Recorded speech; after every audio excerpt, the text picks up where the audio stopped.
Hey, good afternoon, everybody. It's Z with Zervent Freemasonry, and I am back with another episode, and this time it's called Let Go. So let's knock three times and let's get into this.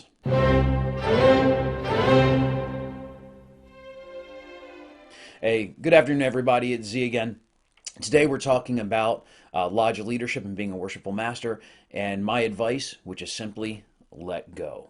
So let me give you a little bit of reasons why I'm making this video. Last night I went to a festive board that was put on by five of our newly raised Master Masons, and by newly raised Master Masons I mean 1 month ago they were being raised. So as fellow crafts, they were planning this festive board. Now, the reason why I had these guys do that was because we raised them at a low veil, and it took a lot of work and energy to try to get everything squared away for the low veil to occur. And as I knew that this festive board was coming up shortly thereafter, I wasn't going to be able to happily or well plan both the low veil and the festive board, and I had to have some help on that. So I saw those five guys and said, "Hey, we're taking care of your low veil. You're going to take care of the festive board. Let me put you in the right track on how to get this happen, and then you guys run with it." And that's how you can kind of pay back the lodge for planning your low veil and everything else. And I got to be honest with you guys, they pulled it off. They knocked it out the park. They came in and just they took care of everything and did a magnificent job. And the reason they did that was because I decided to let go. And that wasn't only just for me, that wasn't only just because during the winter months or the August, fall months, I'm fairly busy with my job. But I knew I couldn't do that and plan the festive board well and plan their low veil well and take care of my job and take care of my family life and get all of it done. Something was going to lose. And because the festive board was so much farther out, I knew that that was going to be the thing that got put on the back burner. It was going to be planned, but not really well. It would have just been one of those things we kind of checked off. Yeah, we did our festive board. By letting go, I finally let these guys take control and do a much better job for our lodge than what I could have ever done. And I'm really happy that they did that. It's taught me a very valuable lesson, which I'm trying to tell you now, which is, guys, let go. And I wrote down a couple of points real quick that I just want to discuss with you. Number one, the lodge trusts you enough as a worshipful master that they vote you in to direct the lodge for the year. And that's a lot of trust. They essentially say, we trust you to let you lead us.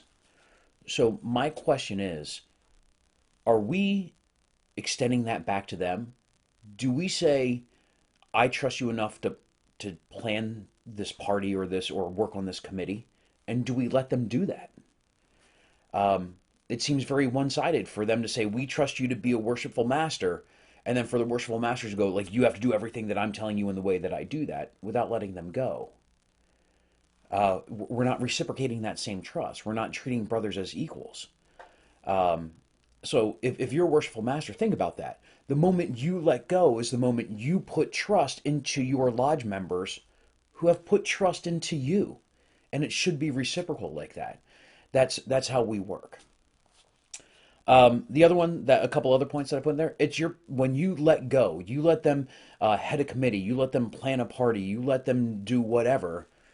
You as a worshipful master, as a byproduct almost, are prepping them to become an officer and take care of the lodge when you're no longer around. Right now, they have the experience. Not only are you putting trust and faith and confidence in them to do the job, but you're having them do the job that they would eventually need if they wish to ascend to the east, which is great training for everybody. My next point is, we raise master masons, and in some jurisdictions it almost seems like within a month you've gone from entered apprentice to fellow craft to master mason. In my jurisdiction, it takes anywhere up to about a year and a half typically. I've seen some. In fact, one of the brothers that was in this group was raised in less than like 8 months or so. Um, My question is if when you don't let go and you have to have everything within your hands, why are they going to stick around? We talk about it all the time about member retention. What are we giving them for them to want to stick around? Right? And again, it almost goes back to that trust idea. I trust you as a brother. I trust you enough to have brought you into Masonry. I trust you enough to make me the worshipful master. I don't trust you enough to do a committee. Why would you stick around? Remember back when you were a young Master Mason and you were sitting in Lodge and you had these great ideas. Were you given that trust? Were you given that same opportunity to take something and just run with it? Or were you given that opportunity to lead the committee or lead the planning, the party planning committee, but everything had to be run right through the worshipful master and you had to get his seal of approval on everything, right? We call that micromanaging, and nobody's going to stick around for micromanaging. We are volunteers here doing the best that we can. Now, mind you, I also think this, right?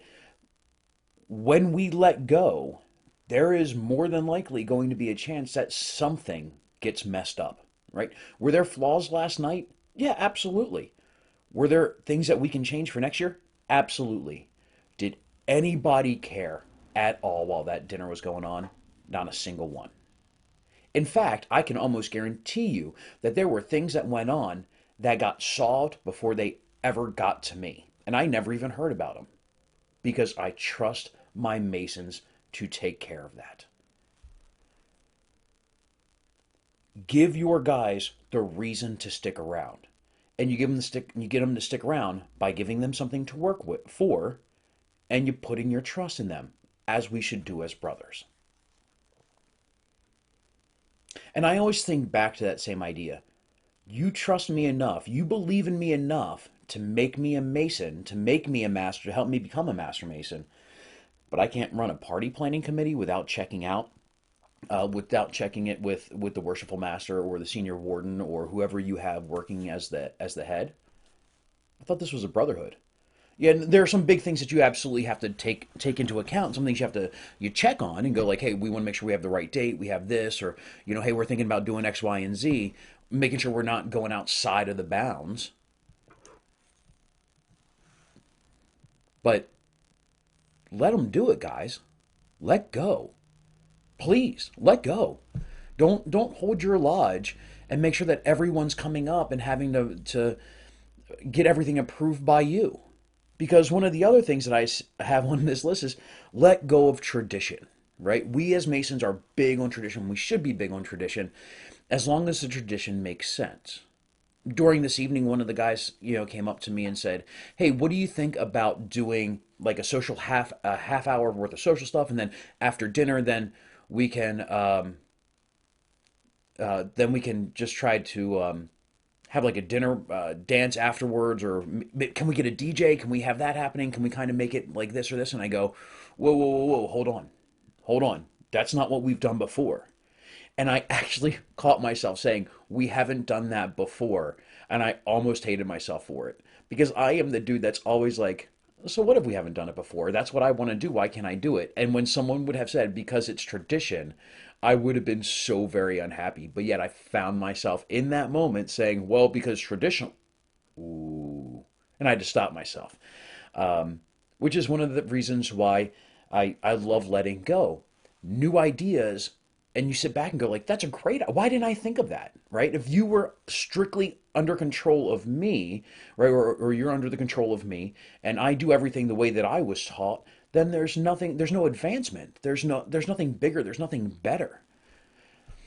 Let those guys do it, especially the young ones who haven't been influenced by all of the things that we were told as we were coming up. Well, we didn't do that here, and we kind of get it ingrained in our head. Okay, we don't do that here.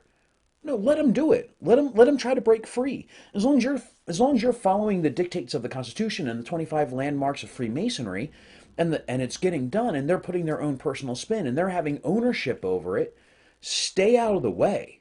Let go, please. Finally, with this, and we talked about vision, is if you have your vision, and you should as a worshipful master, and you've communicated that correctly to your lodge, then you know what, guys? Those guys that put on that committee are going to share that same vision and are going to plan accordingly. And I know they will because they're my brothers. And that is a fantastic thing. It's not just my vision, it's our vision. And they get to give a little bit of part of themselves in their planning to make that happen. And to be honest with you guys, the last thing I have here written is when you let go, chances are they're probably going to do it better than you did anyway. So think about the next time. When you have all of this stuff going on, let go. We're brothers. We take care of each other. Let them experience it. Trust them and let go. Until next time, stay fervent.